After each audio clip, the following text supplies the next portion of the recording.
gente vai Posso para as continuar? perguntas. Ah, é?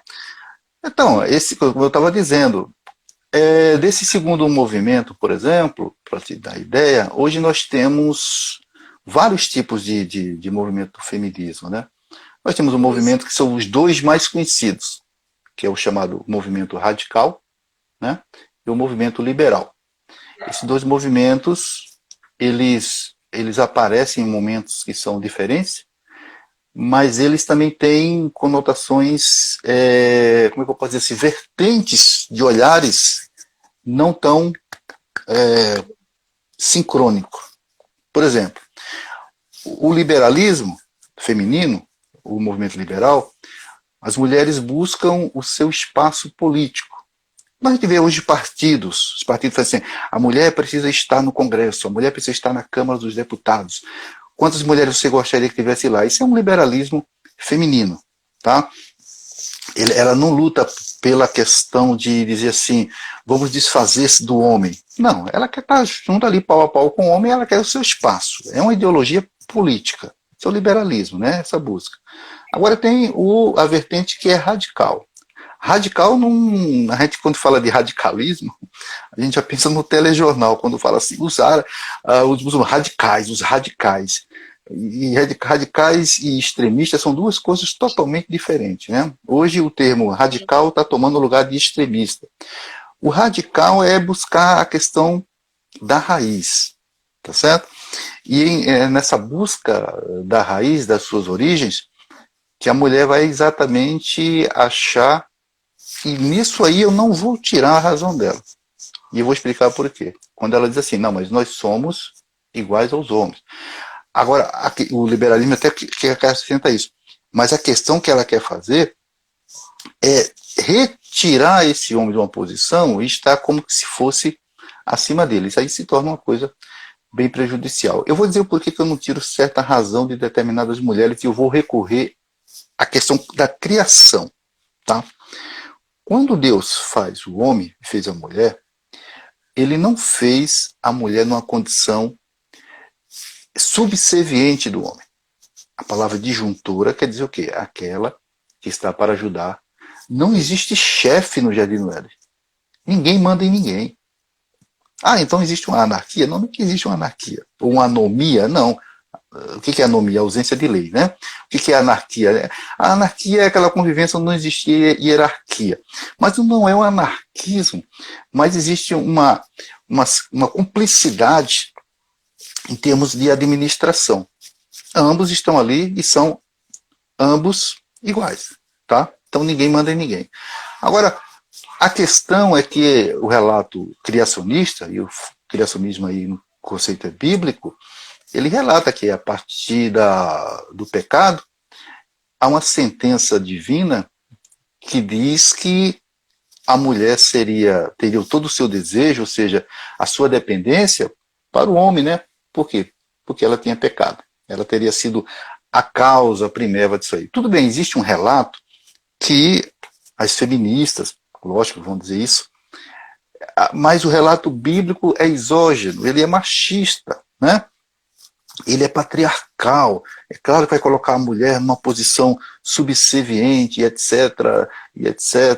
Mas essas mesmas mulheres que falam isso esquecem dos vários momentos em que as mulheres na Bíblia elas têm o seu destaque, ela tem o seu papel. Que a partir do momento em que na boca do Adão está a expressão que ela é a mãe de todos os viventes, ela, na minha concepção, ela tem mais importância do que o próprio Adão. Tá certo? Porque só com Adão não vai multiplicar nada. Então precisa da mulher. A mulher é de uma importância extrema na história da humanidade. Né? Sem a mulher não existe a multiplicação. Aí o problema é que a mulher se coisifica. Ela se coisifica. Quer ver? Uma das questões da segunda onda, do movimento feminista, é exatamente isso. Eles falam assim, nós lutamos contra a prostituição, não é isso? Mas também com a questão da prostituição, ela também luta contra a formação familiar. né? Ela fala assim, agora eu quero fazer uma pergunta. Se uma mulher de uma segunda onda do feminismo diz que luta contra a prostituição porque diz que o homem faz da mulher uma coisa, uma coisificação, um objeto. E ela compara isso ao capitalismo, sistema econômico. Tudo bem?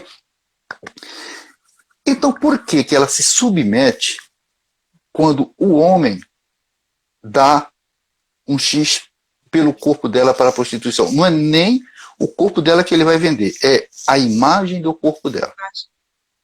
Tá certo? Que é a chamada pornografia. Então, a prostituição e pornografia. São essas duas coisas que a mulher ela vai lutar na segunda onda desse movimento feminista. É exatamente nesse momento que ela queima os sutiãs, faz aquele negócio todo, faz aquela bagunça, não tem Miss Estados Unidos e tal, não sei o quê, que vai aparecer uma revista como a Playboy. E o cara vai fazer o quê? Comercializar. É uma banalização. As mesmas que estavam lá, bandeirinha e tá, e queima tudo. O cara chega e diz assim, olha, eu não estou aqui me desmerecendo, eu só estou fazendo uma crítica, eu sou historiador. Então eu estou fazendo aqui estou tendo uma visão histórica da situação. Então chega um cidadão, monetiza a pessoa feminina, tá certo? E diz para ela assim, me mostra o seu corpo e eu vou dizer para você, não chamaremos mais isso de pornografia. Nós vamos chamar de arte. Pronto.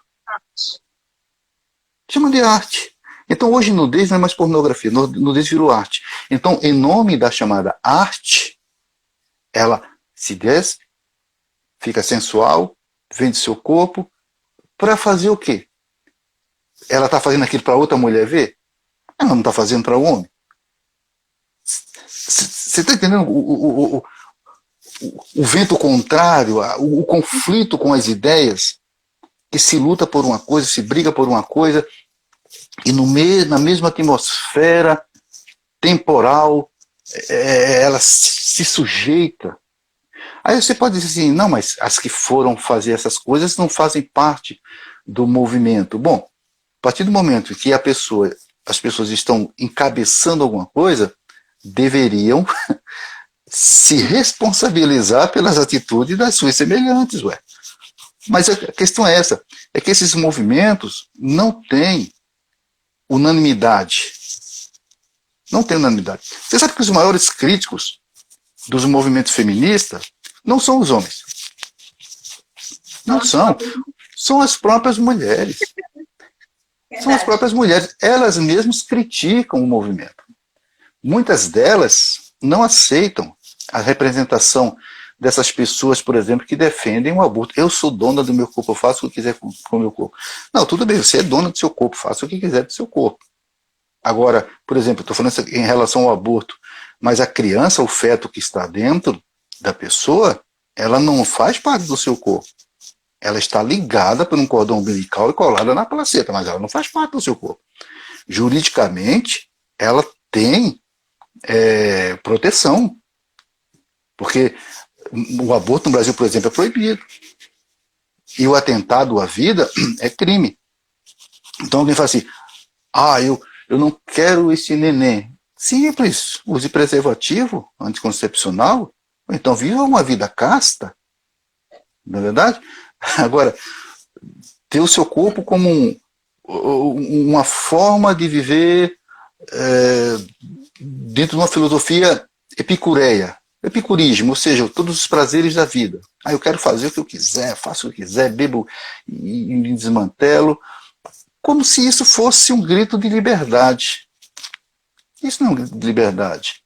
Aí eu volto a dizer, mas quem é culpada pela coisificação da mulher? A própria mulher. Porque se ela diz não para qualquer tipo de proposta que é feita, esse tipo de comércio que ela se levanta e falam contra, acaba.